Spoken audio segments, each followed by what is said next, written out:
A series of unconnected changes in laws in Canada, the United Kingdom and Australia appear to make it more difficult for Indian students who wish to study in these countries and in many cases go on to get work visas post their education. What are the new rules in these countries? Here are some of the basic changes. In Canada, the cost of living financial requirement for study permit applicants has been raised to 20,635 Canadian dollars. This is in addition to their tuition and travel costs and is more than 50% higher than the existing cost of financial living requirement. The doubling of proof of funds, which translates to about 6 lakh rupees, will leave many students scrambling since it comes into effect from the 1st of January. 40% of 5.5 million international, 5.5 lakh, I should say, international students in Canada in 2022 were from India. The temporary policy that provided an additional 18-month work permit to postgraduates with work permits will not be extended, and this means that the number of graduates who are considered for permanent residency in Canada will decline sharply. Let's now turn our attention to the United Kingdom, and it is very interesting over here because under new rules, international students can no longer bring their dependents unless they are enrolled in specifically designated postgraduate courses. This is being done in order to cut net migration to the country. It's being described as the biggest ever reduction in net migration to the UK. International students will have to pay more if they want a skilled worker visa, and that's gone up by £38,700 from the previous £26,200 a year. For businesses in the United Kingdom, which are employers, this will mean more insurance and pension contributions as well. The UK government will review the graduate route. That's something else that they're doing, where it gives students 2 years to remain in the UK following graduation, a key route for many to enter the UK labour market. That's not changed yet, but they are reviewing it. And the immigration health surcharge, which is a mandatory part of the visa application process for students, will jump a whopping 66% from £624 to £1,035 per year. This is something that all students will have to pay their parents, their well-wishers, before they actually get a visa to study in the United Kingdom, a huge jump. And finally, let's turn our attention to Australia, where some of the changes there are not perhaps as extreme as what we've seen in the United Kingdom and in Canada.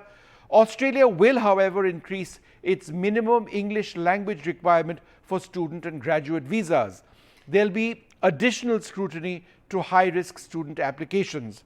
A new skills in demand visa will be introduced, which attracts highly skilled workers in key sectors and provides a key route to a 4-year visa. However, post-study work visas for Indian students negotiated last year will not be affected. Graduates with a bachelor's degree can stay back for 2 years, students with a master's degree can stay back 3 years, and those with a PhD can stay on for 4 years.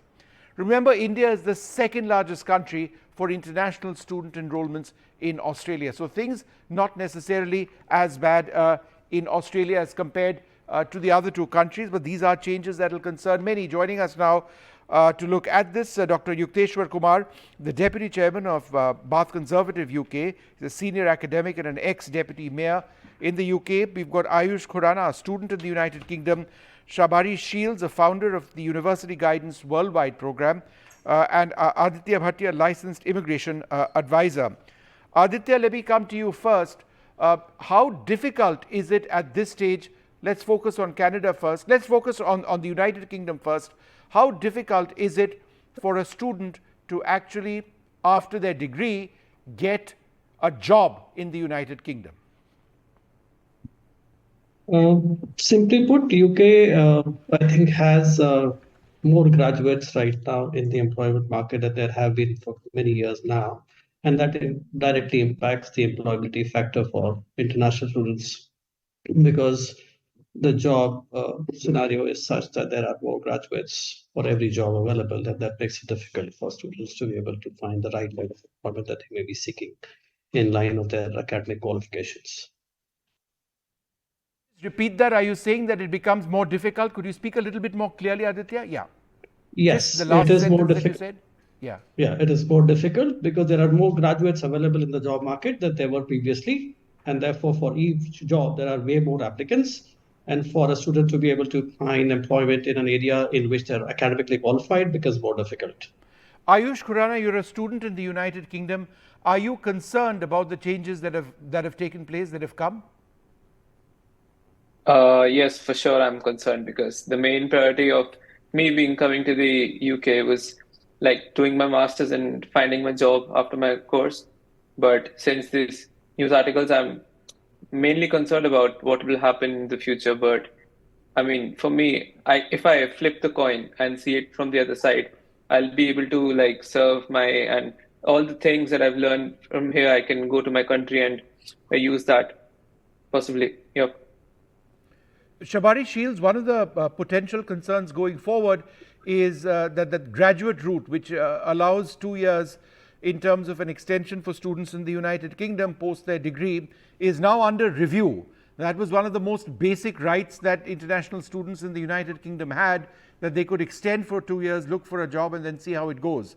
If that actually goes away, that would be fairly disastrous for international students who want to work in the United Kingdom, number one. And number two, how does it make sense for the United Kingdom, which earns phenomenally from international students? I totally agree with you, but we have to remember that the graduate scheme was only reintroduced by Boris Johnson maybe 5 or 6 years ago. Before that, Indian students and students from international countries had to leave after their graduation. So that was a very positive move. International students bring 40 billion pounds to the British economy.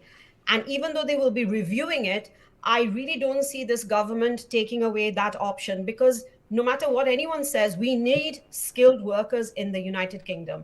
Post-Brexit, skilled workers have fallen short. And, Indians, I say this as a proud half Indian myself, are one of the best graduates that we have in the United Kingdom. In the review, maybe they will look at courses that perhaps don't add value. That is possible, but I cannot see that this will be taken away at all. Can I just also say that the dependents, they have only restricted dependents of undergraduate and master's students coming. People who are doing postgraduate research or PhDs still have the right to bring their dependents. So that has been the change here. But we also are looking at a election coming up next year. So a lot of this rhetoric is we have to take into account that it's to do with what should I say, politics rather than actual hardcore policy. The other thing I would like to say, which I think is a mistake, and for me this is something that as a British voter, I really do not think that students should be put in the same migration limit as asylum seekers. Correct. Yes, exactly. Migrants. For me, that is a big issue. But let me ask you another question. Let me ask you another question, Shabari, as we look at this. International students will have to pay more for a skilled worker visa. That's gone up from £26,000 to almost £39,000. That's expensive. In some cases, students will have to pick up that amount themselves. In other cases, companies which potentially employ them, and if they want to, might actually pick that up. But what defines a skilled worker? And the reason I ask is there a sense that only students who study in a particular course might actually get jobs in the UK? I think that might be something that will come in, but I think that too would be a mistake, because if we look at the £26,000, that's minimum wage. That's just slightly above minimum wage.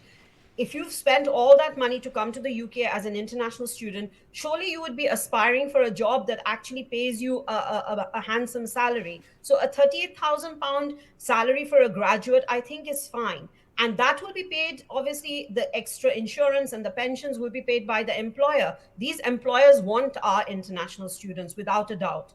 I've sent lots of international students to the UK over the past years, and none of them have been in a situation where they haven't been able to stay on and have a job, especially in the medical profession. There's a huge shortage of doctors in this country. And the doctors that we are bringing in to train in the UK from abroad are very important to the survival of the NHS. Yeah. And the government knows this. Dr. Yukteswar Kumar, come in on this. It just seems that at so many levels, the United Kingdom is getting it, making it tougher for students. For example, one of the things which has been done is there's the immigration health surcharge, that's mandatory. That's gone up 66% from £624, which in the case of Indians translated into rupees is a colossal amount of money, to £1,035 per year. I mean, at a time when Indians, is this really necessary? I think is the question that people applying to the United Kingdom would want to know. Sure, if the past few years have taught us or the British politician anything, it is the immutable rule of this politics and academics and the generation of funds that cannot be subverted. Mind you, that Britain gets about 42 billion US dollars every year from the international students. I teach at the university and I am in charge of one of the PGT program, postgraduate taught program. And the numbers have still gone up. Yes, the surcharge you said has gone up by about £400. But the visa charges in every country, I mean, you look at the inflation, if it has gone up from £600 to £1,035, as you rightly mentioned, I mean, the salary of people, the inflation in every country except China, where we are seeing deflation nowadays because I work on China, but everything has gone up. And to deter those people who cannot be a very skilled migrant. Right. So the number of Indian students is going up every single year. There are about 150,000 students from India every year coming to the UK.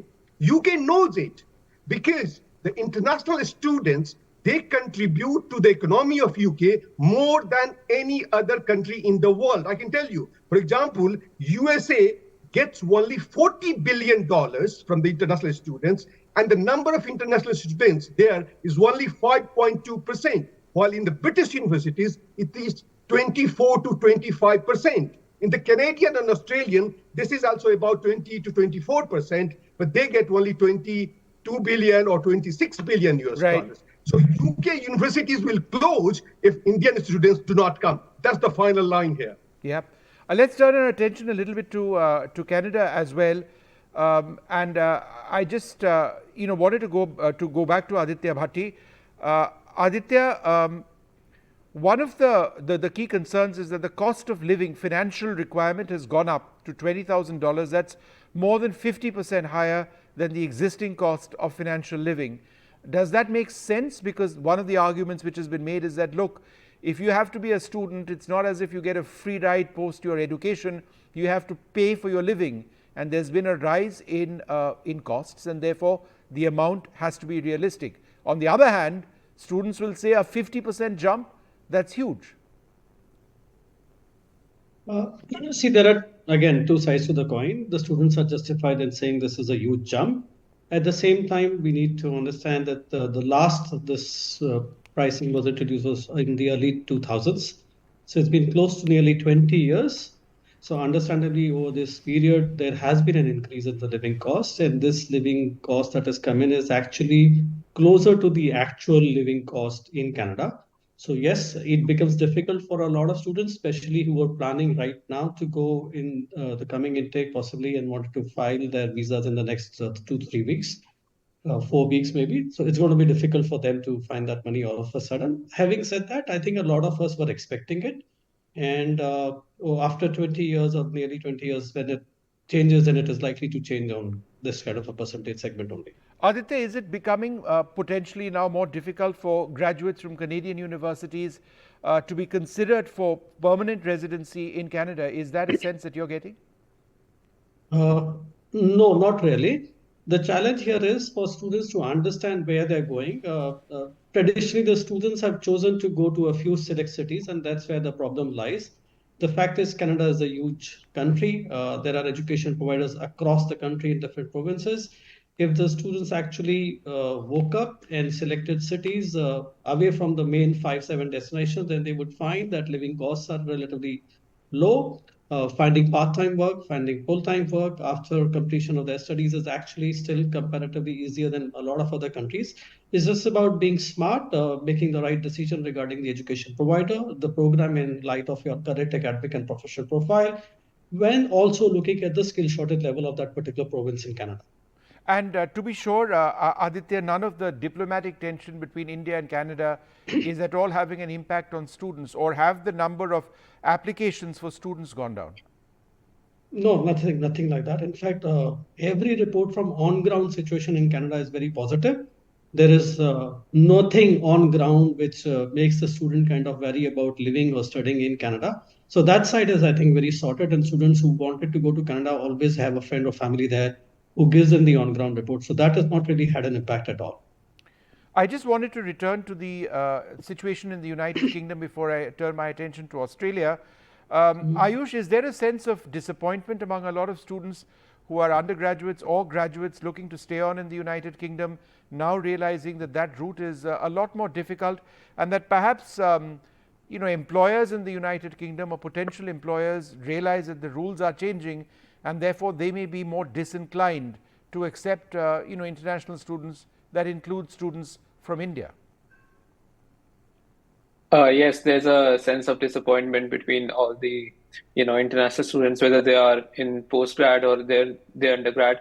Basically, the thing lies not even jobs, even if we apply on our part-time jobs as well, there are still like some, options to choose from. They ask if you're an international student, and this becomes like a hurdle for us to get a part-time job. And so I got like many calls, and they asked me if you're an international student. I said yes, and they said that we cannot offer you a job because you're an international student, and we need to give you a sponsorship to work here after you graduate. So this has increased the tension between all of us, all of our friends and the students who are in the UK. So we have nothing to say about it. I mean, just we still have a year, and let's hope for the best. What happens? Shabri, is that also what you're sensing, that a large number of students who come out with a degree, possibly a good degree, are struggling for jobs in the United Kingdom for no fault of their own or no lack of qualification? I think it definitely depends on what degree they've done, where they've studied, and what kind of jobs they are looking for.